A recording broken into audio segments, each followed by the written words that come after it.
Le grand stage de 12 jours de la quête de vision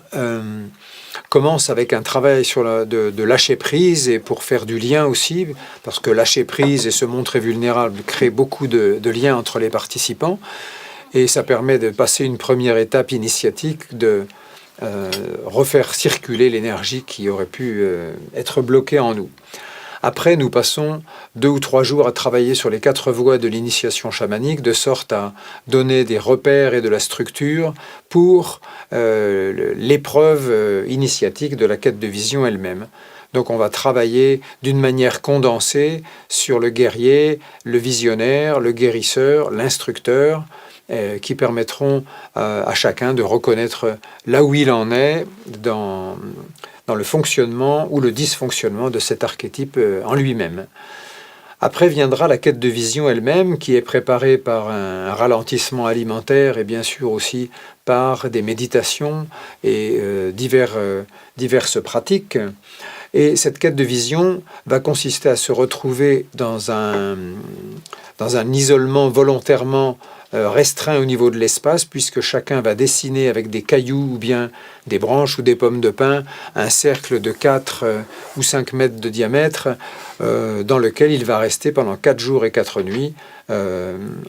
seul, au milieu de nulle part, dans la forêt ou dans une prairie ou bien sur un sommet montagneux, tout est possible. Alors évidemment,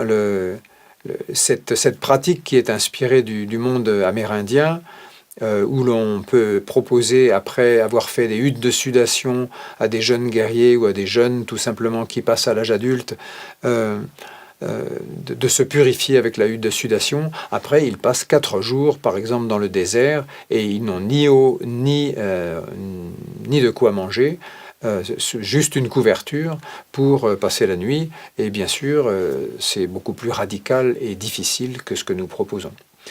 Mais là, déjà, le fait d'être 4 jours et 4 nuits seul au milieu de nulle part,